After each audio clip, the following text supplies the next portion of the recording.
Je suis sûr que, comme beaucoup d'entre vous, je prends souvent un chewing-gum après avoir bu un café ou avoir mangé.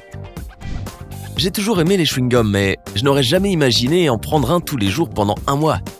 Tout a commencé quand je suis tombé sur cet article sur les bénéfices sur la santé du chewing-gum. Il peut aider à perdre du poids et brûler plus de calories. Ça tombe bien, j'ai quelques kilos en trop en ce moment. Il protège les dents? Vraiment? J'ai toujours pensé que c'était mauvais, mais on verra bien. Il peut améliorer ta mémoire? Génial, parce que je commençais à me transformer en Dory du monde de Nemo. Je me suis dit qu'un chewing-gum par jour serait largement suffisant, et mon expérience a commencé. Les 3 premiers jours étaient amusants. Si je ne mangeais ou dormais pas, alors je mâchais un chewing-gum. Ma mâchoire a eu un peu de mal avec ce challenge au début. Le 4e jour, elle faisait un peu mal à force de mâcher, mais le jour suivant, tout est redevenu normal. Les jours suivants se sont bien passés aussi. La seule chose est que j'avais soif. Sûrement à cause de tout ce sucre et ces édulcorants artificiels. Mais ce n'était pas non plus si terrible. J'ai commencé à boire 8 verres d'eau par jour environ. Mon médecin aurait été fier de moi. Pendant les 10 jours suivants, il m'était devenu complètement normal d'avoir un chewing-gum en bouche. Je n'y réfléchissais même plus et ma mâchoire n'éprouvait plus aucune résistance. Mais je devais gérer un autre problème, les ballonnements. J'ai fait un peu de recherche et j'ai vu que les édulcorants artificiels étaient en cause. Apparemment, ils ont du mal à être absorbés par le petit intestin. En plus, en mâchant un chewing-gum, tu avales beaucoup d'air. Heureusement, après 2 ou 3 jours, mes ballonnements ont disparu. J'ai commencé à perdre du poids. En même temps, quand tu mâches en permanence un chewing-gum, tu n'as plus le temps de grignoter. En plus, tu n'en as même plus envie, donc cela devient facile d'éviter ces mauvaises calories. Enfin, les 10 derniers jours de mon expérience ont commencé. Tu vois le moment où un chewing-gum est un peu dur avant de le mâcher. Ma mâchoire y était tellement habituée que je ne le sentais même plus. Mais pour être honnête, j'en avais marre du chewing-gum. Ce n'était plus drôle, c'était juste devenu une habitude monotone. À part ça, je me sentais très bien. J'étais surtout étonné par tous les compliments qu'on a commencé à me faire sur ma mâchoire. Ce n'avait jamais été un de mes atouts beauté, mais maintenant, oui. J'ai regardé des photos de moi avant et après l'expérience et je voyais vraiment le changement. Ma mâchoire s'était renforcée et était devenue plus tracée en un mois. Je ne vais pas mentir, ça m'a fait hésiter à arrêter l'expérience, mais j'ai décidé que j'en avais eu ma dose. Je suppose que tu attends mes constats, alors je vais commencer avec les bons côtés. Bien sûr, il y a le truc de la mâchoire mieux dessinée.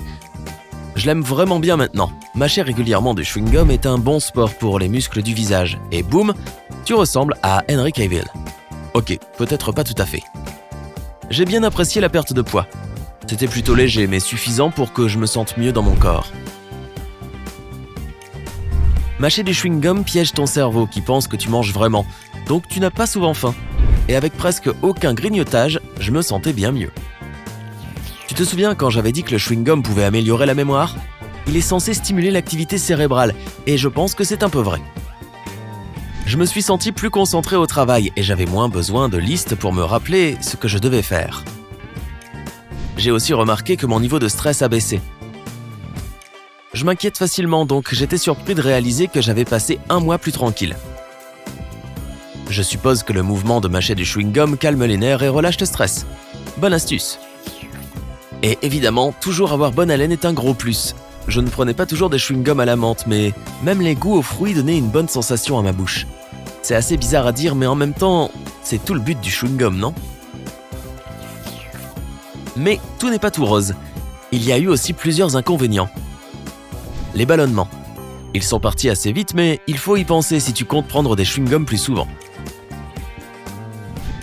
La soif.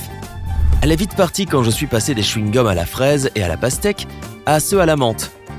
Mais je continuais à boire plus d'eau que d'habitude. À toi de voir si c'est bien ou pas. Et enfin, les maux de tête.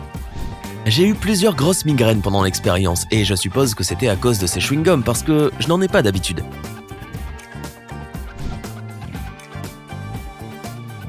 J'ai aussi vu un article en ligne qui en parlait. Mais ce sont juste les choses que j'ai remarquées. Des tonnes de recherches ont été faites et estiment que mâcher stimule la production de salive, ce qui élimine tous les acides produits par des bactéries. Cela renforce les dents et protège des caries. Certains chewing-gums contiennent aussi du CPP-ACP. Cela renforce l'émail et protège encore plus tes dents. En plus, il y a beaucoup de chewing-gums en vente approuvés par les dentistes. Tu dois tout de même faire attention si tu veux faire aussi l'expérience. En regardant sur internet, j'ai vu qu'une femme de Liverpool avait dû se faire opérer de la mâchoire après avoir mâché du chewing-gum 7 heures par jour. Apparemment, ses muscles de la mâchoire se sont abîmés et elle ne pouvait pas ouvrir sa bouche de plus de 2,5 cm. Alors, combien de temps devrait-on mâcher de chewing-gum par jour ? D'après les médecins, tu ne devrais pas en prendre sans bonne raison. Le meilleur horaire est après les repas. C'est lié avec le lavage des dents et la production de salive qui booste la digestion. Et n'oublie pas que tu dois choisir des chewing-gums sans sucre pour obtenir tous ces bénéfices. Quant à moi, je ne prends des chewing-gums que 3 fois par jour désormais, après petit déjeuner, déjeuner et dîner. Et c'est aussi toujours agréable après un café. J'ai plus d'appétit, ma mâchoire digne d'Hollywood est toujours là et je suis content d'avoir fait cette expérience. Quelle est l'expérience la plus dingue que tu aies faite ? Dis-nous tout dans les commentaires. N'oublie pas d'aimer la vidéo, de la partager avec tes amis et de t'abonner pour rester avec Sympa.